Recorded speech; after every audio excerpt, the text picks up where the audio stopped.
o café e a cachaça. E pasme, pasme, o café, ele já não é mais de brasileiros. O café, ele só é plantado no Brasil e as grandes marcas e o brasileiro, o empresário brasileiro não mais domina o mercado de café, nem brasileiro, nem mundial. Então, assim, para você entender, os estrangeiros já vieram para cá. Há Três Corações, onde eu tenho sempre orgulho de falar que a marca de café, né? Porque, gente, quando você fala de café, você precisa separar muito bem o que é uma marca de café, torrado e moído, porcionado, e o que é o café verde, bruto, como commodities. Uma coisa não tem nada a ver com a outra.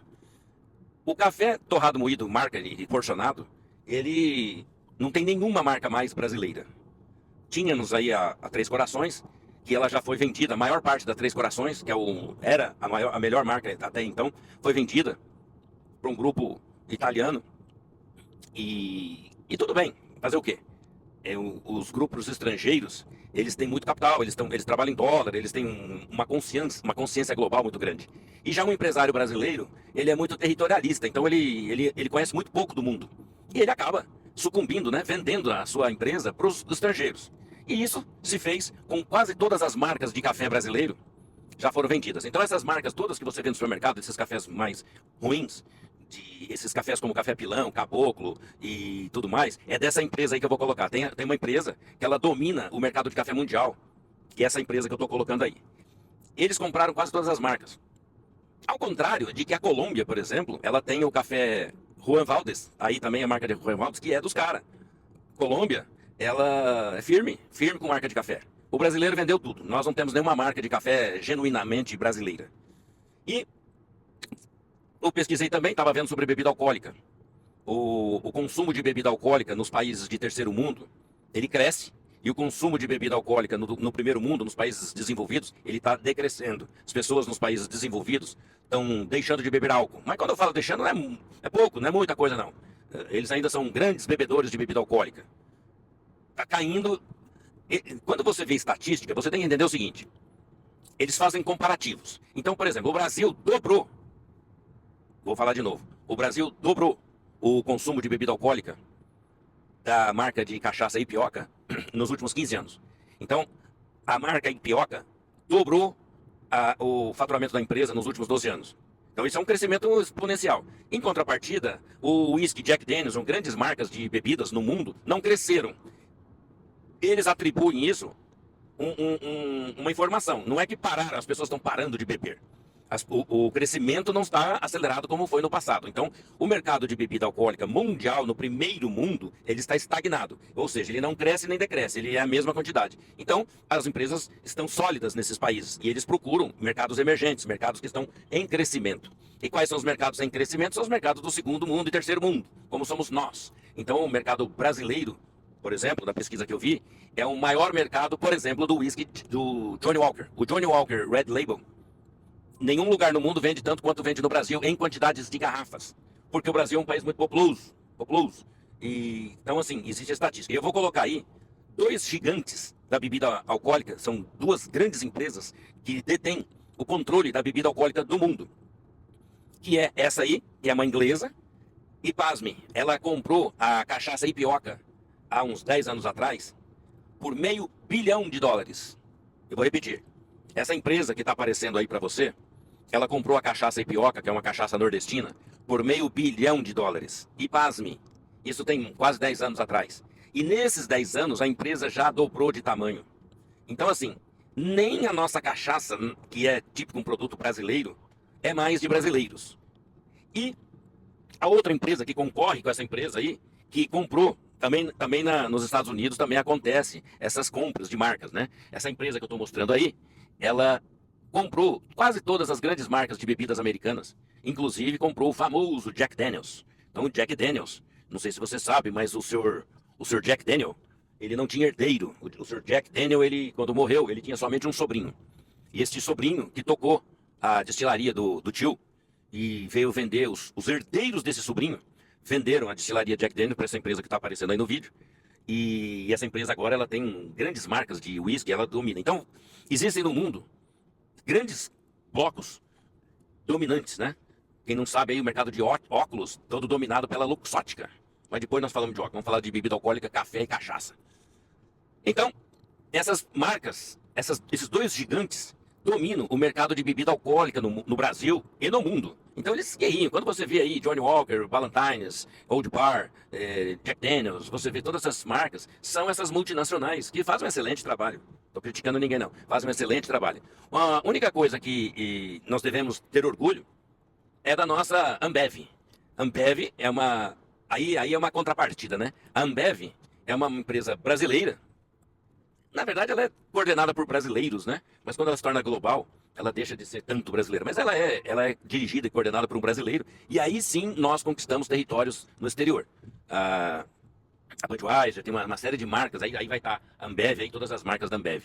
E está tendo aí uma guerra hoje em dia do mercado de bebidas não destiladas, mas fermentadas. E aí você tem que distinguir de categorias, né? Que são o vinho, que é uma guerra grande aí do vinho, e as cervejas, né? Que são as de cevada. No mercado de cervejas, quem desponta muito é a Heineken, que pertence à Coca-Cola. E aí também, depois nós vamos fazer todo um estudo, mas o que anda acontecendo recentemente, não só em cervejas e bebidas, é o mercado premium. O que você precisa captar, e eu estou detectando, e há muito tempo isso já vem, isso é uma onda, o mercado de produtos premium está cada vez maior. Eu falei no outro vídeo sobre sorvetes premium, que custa R$ 30 a casquinha, e agora as cervejas e bebidas está tudo migrando para o mercado premium. Uma grande oportunidade de crescimento de várias empresas é começar a subir a sua linha de produtos e elevar o seu ticket médio, e não descer. Então, quando as empresas estão em crise, elas aumentam o preço, elas não diminuem. Elas lançam produtos premium, porque o oceano azul das bebidas premium é muito melhor. Então, para você ver, a cachaça Ipioca, ela tem uma linha premium de cachaças envelhecidas, que é praticamente um whisky. E, na verdade, o whisky, ele é branco e transparente, e ele se torna amarelado porque ele fica em barris de carvalho, tem todo um processo que a bebida fica amarelada. Mas o whisky, ele é tão branco quanto uma vodka. Se você pegar uma vodka e colocar ela dentro de um barril e deixar 5 anos, ela vai ficar amarela, porque a cor do barril amarela a bebida. Então, o mercado de bebida alcoólica, por um lado, ele é um mercado bilionário. Eu sei que as pessoas têm que beber com moderação, e cada um que tem a responsabilidade de beber com moderação da forma com que administra. Na verdade, quando essa informação aí do beber com moderação, que é um tema de outro vídeo, a gente conversa que tudo na vida tem que ser feito com moderação. Tudo tem que ser feito com moderação. Agora não é hora de falar sobre a moderação e as coisas da vida. Mas, para você ver, a inteligência e a capacidade das empresas estrangeiras que entram em vários países e dominam uma série de coisas. Então, assim, por isso que eu falo que você precisa saber se o teu negócio é local, é um negócio do bairro, ou um negócio municipal, um negócio estadual ou global. As empresas que crescem, elas crescem globalmente, elas pensam em grandes mercados. Por isso que é importante estudar a geografia, IDH, capacidade de compra, fazer todas essas análises. E eu quero encerrar esse vídeo dizendo o seguinte: o problema do empresário brasileiro é que ele tem muito pouco conhecimento de falar inglês e geografia, e ele viaja muito pouco. A maioria que se destaca, que eu falo assim, que começa a empresa a ficar muito grande, são empresários que andam, viajam, vão para o exterior, visitam feiras, pensam em exportação, falam inglês fluentemente, porque você fala, mas falar inglês é tão importante. O problema é que todo empresário estrangeiro fala inglês fluente. Todo empresário brasileiro fala inglês fluente, salvo alguns empresários chineses, que é mais difícil. Mas no mundo inteiro, se você andar na Europa inteira, a Europa inteira fala inglês. Você conversa inglês na Europa com motorista de táxi. Eu estive andando pela Europa bastante e todo mundo fala inglês. Você anda em grandes lugares do mundo. Então, assim, é um fundamento primordial para que a sua empresa cresça. E aí, alguns empresários optam por vender a sua empresa para um grupo multinacional, porque, imagina, você, se fosse dono da cachaça Ipioca e você recebesse uma oferta para vender a sua empresa por $500 milhão, e você não venderia? Então é o seguinte, agora, se eles pagaram $500 milhão, ela deve valer hoje $1 bilhão. Porque agora essa empresa catou a cachaça Ipioca e está levando para o mundo inteiro. Então quando eu falo o seguinte, muitas empresas hoje vão crescer assustadoramente pra caramba. Elas vão crescer muito. Só que vão crescer na mão de pessoas certas. Às vezes uma empresa não cresce porque está mal administrada, não tem visão. E para você ver, por isso que eu admiro demais o Steve Jobs. Steve Jobs para mim é uma referência, porque o cara tinha muita visão.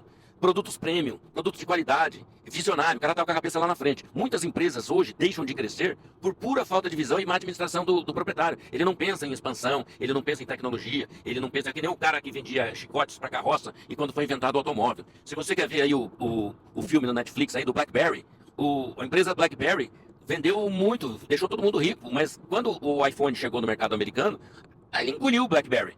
Porque o mundo estava pronto para abolir as teclas do telefone. E era uma época de tela sensível e não de botões. E eu imagino como é que o dono da BlackBerry não entendeu e percebeu que o mundo tinha mudado. É muito comum, muito comum. Às vezes você está no seu negócio e você se acostuma com aquele negócio e não vê que o mundo está avançando. Por isso que eu fico o tempo inteiro vendo vídeos fora do Brasil, analisando para onde que está. Para você ver, esse tocador de música Spotify de Estocolmo, os meninos dominaram. Como que o Spotify conseguiu superar a Apple Music? A Sony Music começou a ser melhores e mais avançada e espalharam para o mundo inteiro. Tecnologia. São uns meninos com alta capacidade tecnológica e eles se superaram. Hoje o Spotify está imbatível. Então, assim, para encerrar o vídeo, que esse vídeo foi um pouco mais longo, talvez eu corte e faça em duas partes. Eu quero falar que o empresário brasileiro tem que estudar, tem que fazer lição de casa, tem que entender sobre o seu produto, tem que aprender a falar inglês, tem que ir para as feiras no exterior. Não adianta ficar só nessas feiras brasileiras. Ah, vamos lá para São Paulo, São Paulo vamos visitar as feiras brasileiras. Tem que ir para fora, tem que entrar no avião, fazer um passaporte. Tem muito empresário brasileiro que nem passaporte tem, entendeu? Ou tem vencido. Então, assim, você tem que estar antenado com o mundo internacional. Senão, você fica para trás. Grande abraço, a gente se vê no próximo vídeo. Até mais, tchau, tchau.